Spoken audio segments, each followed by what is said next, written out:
अज़ीज़ तलबा अस्सलाम वालेकुम। आज के इस लेक्चर में हम 3 जून 1947 के मंसूबे का तज़किरा करेंगे कि ये मंसूबा क्या था, क्या इस मंसूबे में हिंदुस्तानियों की किस्मत का फ़ैसला हो चुका था और अहम नुकात इसके क्या थे, उनको हम आसान अल्फाज में समझने की कोशिश करते हैं। हम जान चुके हैं कि इससे पहले 1942 में क्रिप्स मिशन आया था जो नाकाम हुआ। फिर 1946 में आखिरी कोशिश की गई थी काबीना मिशन प्लान के ज़रिए हिंदुस्तान को मुत्तहद रखने की, लेकिन वो कोशिश भी नाकाम हुई। तो 3 जून 1947 को तकसीम हिंद के मंसूबे का ऐलान कर दिया गया। 20 फरवरी 1947 को बरतानिया के वज़ीर आज़म क्लेमेंट एटेली का एक ऐलान था और उस ऐलान के मुताबिक उन्होंने कहा था कि हम 30 जून 1948 तक बरसग़ीर को 2 आज़ाद रियासतों में पाकिस्तान और हिंदुस्तान में तकसीम कर देंगे। यानी बरतानिया का जो वज़ीर आज़म था क्लेमेंट एटेली, उसने ये कहा था 20 फरवरी 1947 को कि हम 30 जून 1948 तक हिंदुस्तान को तकसीम कर देंगे, लेकिन कोई तारीख़ नहीं थी, आज़ादी की तारीख़ तय नहीं थी। बस ये कहा था कि 1948 तक आज़ादी दे दी जाएगी, 30 जून 48 तक। अब आगे क्या हुआ कि 3 जून 1947 को एक मंसूबा पेश हुआ जिसे 3 जून प्लान या 3 जून का मंसूबा कहा जाता है। ये उस वक्त के हिंदुस्तान के वायसराय लॉर्ड माउंट बैटन ने पेश किया और उसने हिंदुस्तान की आज़ादी का और तकसीम का ऐलान करना था, लेकिन ये नहीं बताया गया कि असल तारीख़ कौन सी होगी। ये फ़ैसला अभी तक नहीं हुआ था।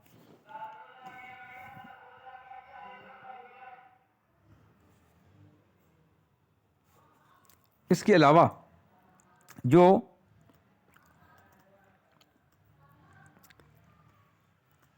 हम देखते हैं कि एक इन्होंने मुस्लिम लीग और कांग्रेस के रहनुमाओं से मुलाकातें की। ज़ाहिर है कि मुस्लिम लीग उस वक्त हिंदुस्तान की सबसे बड़ी जमात थी और लॉर्ड माउंट बैटन इस तरह नहीं कर सकते थे कि खुद से कोई फ़ैसला करते। तो ये 3 जून के ऐलान से एक रात पहले इन्होंने मुलाकात की और इसका जो तज़किरा है 2 राइटर्स हैं, उनमें से एक का नाम है डोमिनिक लेपियर और दूसरे का नाम है लैरी कोलिंस। तो उन्होंने किताब लिखी है फ्रीडम एट मिडनाइट। तो फ्रीडम एट मिडनाइट में वो लिखते हैं कि उस रात जो वायसराय हाउस है उसके लंबे बरामदों में अंधेरा और ख़ामोशी थी, और वो लिखते हैं कि 2 जून 1947 को 7 हिंदुस्तानी रहनुमा लॉर्ड माउंट बैटन के कमरे में मुआहदे के कागजात पढ़ने और सुनने के लिए वायसराय से मिलने गए। यानी लॉर्ड माउंट बैटन ने इन रहनुमाओं को बुलाया कि आएँ और ये 3 जून का जो मेरा मंसूबा है इसको, यानी कि ये एक्चुअली तो एक मुआहदा था ना, एग्रीमेंट था कि हिंदुस्तान को हमने आज़ाद करना है। तो 2 जून को उन्होंने बुलाया रात को कि आप आएँ और हमें बताएं। तो कांग्रेस की तरफ से जो रहनुमा थे उनमें जवाहरलाल नेहरू थे, सरदार पटेल थे और आचार्य कृपलानी थे। ये 3 नाम थे। मुस्लिम लीग की जानिब से कायद आज़म मोहम्मद अली जिन्ना थे, लियाकत अली ख़ान थे और सरदार अब्दुर्रब निश्तर जो थे वो वहाँ मौजूद थे। सिखों के जो नुमाइंदे थे बलदेव सिंह उनका नाम था। और ये जो पहली मुलाकात थी 2 जून की रात की मुलाकात, इसमें गांधी शामिल नहीं थे। तो लॉर्ड माउंट बैटन ने ये कहा था कि इस मीटिंग में कोई बहस नहीं होनी चाहिए, बस मैं जो पढ़ के सुनाऊंगा तुम लोगों ने एक्सेप्ट करना है। फिर लॉर्ड माउंट बैटन ने एक एक करके अपने जो पॉइंट्स थे वो बयान किए कि ये एग्रीमेंट हमारा है जी कि मैं पढ़ के सुनाऊंगा और आपने सब ने इसको मानना है, क्योंकि अब हम हिंदुस्तान को तकसीम करें, अब इसके ऊपर हमने डिस्कशन नहीं करनी। यानी हिंदुस्तानियों की किस्मत का फ़ैसला अंग्रेज़ों ने कर दिया था। انہوں نے کہا تھا پہلا پوائنٹ کہ پنجاب اور بنگال میں، یعنی کہ بڑے صوبے تھے نا، پنجاب بھی بنگال بھی، ہندو بھی بہت تھے، مسلمان بھی بہت تھے، تو کہا گیا کہ جو پنجاب اور بنگال میں جو ہندو اور مسلم اکثریتی اضلاع ہیں ان کے اراکین کا علیحدہ اجلاس بلایا جائے گا۔ دوسرا پوائنٹ یہ تھا کہ اگر کوئی جماعت صوبے کی تقسیم چاہتی ہے تو یہ بھی ہم تقسیم بھی کر دیں گے، اور بعد میں ہوا بھی، پنجاب کو بھی تقسیم کیا گیا، بنگال کو بھی تقسیم کیا گیا، اور پھر کہا گیا کہ 2 ڈومینین اور 2 آئین ساز اسمبلیاں بنائی جائیں گی، یعنی ہندوستان اور پاکستان، ہندوستان کو تقسیم کیا جائے گا، 2 ملک بنیں گے، ٹھیک ہے، پاکستان اور انڈیا، اور ان ممالک نے اپنی اپنی آئین ساز اسمبلیاں بنانی ہیں۔ پھر کہا گیا کہ صوبہ سندھ اپنا فیصلہ خود کرے گا کہ کہاں جانا ہے اس نے۔ پھر انہوں نے کہا کہ آسام اور شمال مغربی سرحد اور سلہٹ، یہ 3 علاقے تھے، ٹھیک ہے، یہاں ریفرینڈم کرایا جائے گا اور پوچھا جائے گا کہ وہ ہندوستان کے کس حصے کے ساتھ رہنا چاہتے ہیں، اور بعد میں ہم نے دیکھا کہ ہندوستان کا جو شمال مغربی سرحدی صوبہ تھا جس سے اب آپ خیبر پختونخوا کہتے ہیں، وہ پاکستان میں شامل ہوا۔ اور دوسرا یہ بتایا گیا کہ جو ہندوستان کے اندر اسٹیٹس ہیں، آزاد ریاستیں ہیں، ان کو آزاد رہنے کا اختیار نہیں دیا جا سکتا، انہیں انڈیا یا پاکستان میں کسی ایک ملک کے ساتھ شامل ہونا پڑے گا، جس طرح کشمیر تھا، جس طرح خیرپور ہے، حیدرآباد دکن تھی۔ اور پھر انہوں نے یہ بھی بتا دیا کہ حیدرآباد جو ہے یہ پاکستان میں شامل نہیں ہوگا۔ اب اس کے بارے میں کنفرم نہیں ہے کہ یہ کیوں کہا گیا تھا، لیکن یہ انہوں نے کہا تھا۔ اور تقسیم میں کوئی مشکل پیش آئی تو باؤنڈری کمیشن بنایا جائے گا۔ یہ وہ پوائنٹس تھے۔ تو اپنی بات ختم کرنے کے بعد لارڈ ماؤنٹ بیٹن نے کہا کہ میں چاہتا ہوں کہ آپ سب آدھی رات تک اس منصوبے پر اپنا جواب دیں۔ تو وہ ہے نا کتاب کا نام فریڈم ایٹ مڈ نائٹ، تو اسی لیے انہوں نے کہا کہ آج یہ بھی جواب دیں۔ اور پھر لارڈ ماؤنٹ بیٹن نے امید ظاہر کی کہ آدھی رات سے پہلے مسلم لیگ، کانگریس اور سکھ سب کے سب اس معاہدے پر راضی ہو جائیں گے۔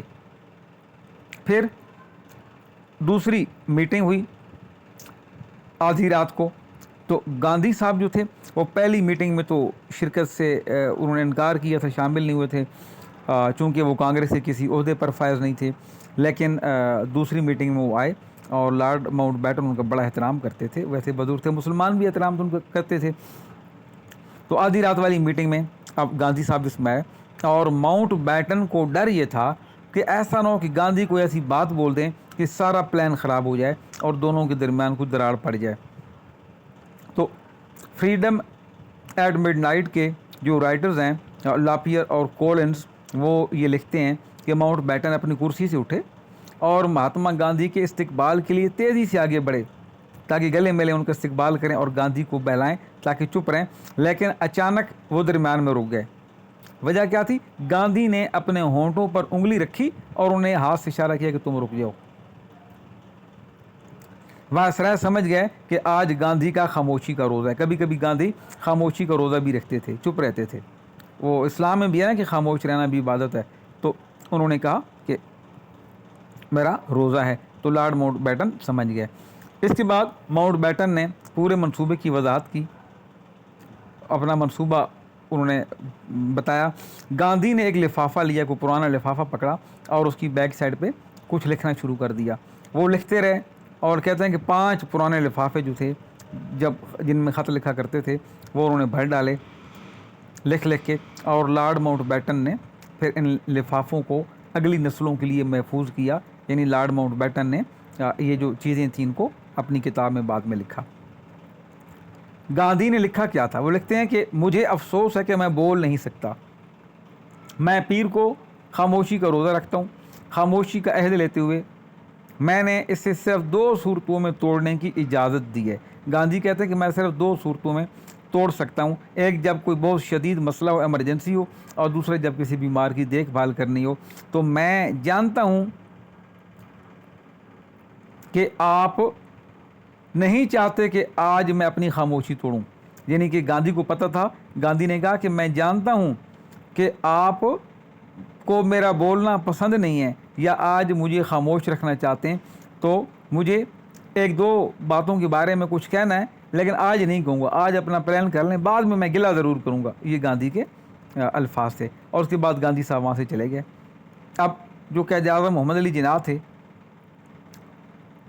इनकी अगर हम बात करें तो ये भी खामोश थे, यानी कि वो मुतमईन नहीं थे। जिस तरह वो कहा गया कि जी इसमें बाउंड्री कमीशन बनाया जाएगा, तो जिन्ना साहब को ख़तरा था कि कहीं ना कहीं वो गड़बड़ ज़रूर होगी, हमारे साथ इंसाफ नहीं होगा, क्योंकि लॉर्ड माउंटबेटन पहले ही कहते थे कि मुझे पाकिस्तान का गवर्नर जनरल बनाओ, तो क़ायद आज़म ने ये इनकार किया था। तो बहरहाल लॉर्ड माउंटबेटन ने वो कांग्रेस और सिखों से रजामंदी हासिल कर ली थी। कांग्रेस ने भी, गांधी ने गिला कर दिया लेकिन खामोश हो गया, सिखों ने भी रजामंदी हासिल कर दी, वो आधी रात को मिडनाइट की जो बात है, लेकिन मोहम्मद अली जिन्ना पर राज़ी नहीं थे, तो इसके बारे में खामोश थे, जिन्ना राज़ी नहीं थे कि भाई क्या है, ये सोच रहे थे।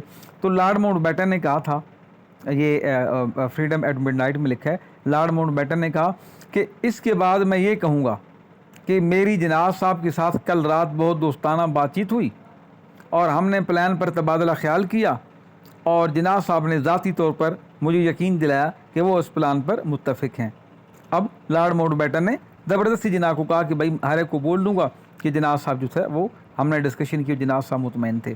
तो ये इस तरह जो मंसूबा था ये इम्प्लीमेंट हुआ, और चूँकि वो आधी रात के बाद वो डेट चेंज हो जाती है, तो 3 जून उसको कहा गया कि ये 3 जून का मंसूबा है। तो उसके बाद इसके ऊपर जब अमल दरामद होना था तो उन्होंने समरी बना के आगे भेज दी।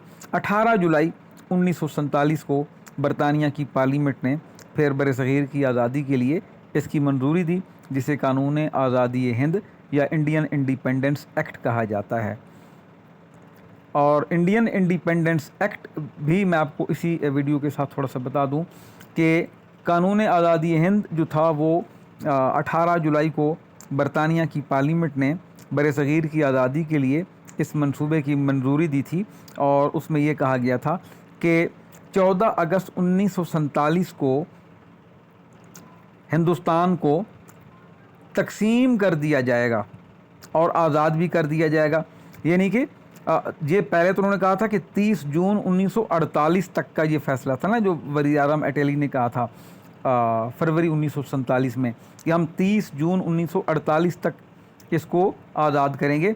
लेकिन जब कानून आज़ादी हिंद या इंडियन इंडिपेंडेंस एक्ट मंजूर हुआ तो उसमें ये तारीख़ लिख दी गई। अच्छा, 3 जून 47 के मंसूबे में भी कोई तारीख़ नहीं लिखी गई कि हम कब करेंगे, उसको छोड़ दिया गया, तारीख़ का कोई वादा नहीं किया गया।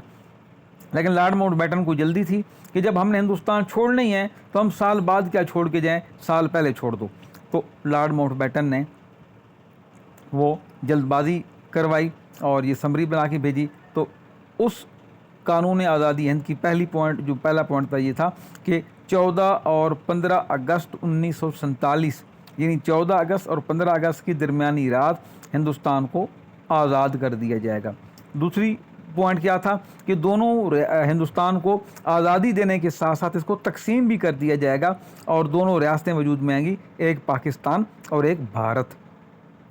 और एक पॉइंट ये कहा गया कि दोनों रियासतें अपने अपने मुल्क के लिए दस्तूर बनाएंगी, आइन बनाएंगी, लेकिन जब तक ये रियासतें दस्तूर या आइन नहीं बना सकती, 1935 का एक्ट आर्जी तौर पर दोनों रियासतें जो है वो अपने अपने मुल्क में इम्प्लीमेंट करेंगी, और अगर चाहें तो इनके अंदर थोड़ी बहुत तब्दीलियां भी कर सकती हैं। तो ये था इंडियन इंडिपेंडेंस एक्ट या कानून आज़ादी हिंद 1947। तो होपफुली अजीज़ तलबा कि आपको ये जो लेक्चर है ये बड़ी हद तक समझ में आ चुका होगा, और मज़ीद वीडियोज़ भी आप देखते रहिएगा। अल्लाह ताला आप सबको कामयाब करे। अल्लाह हाफिज़।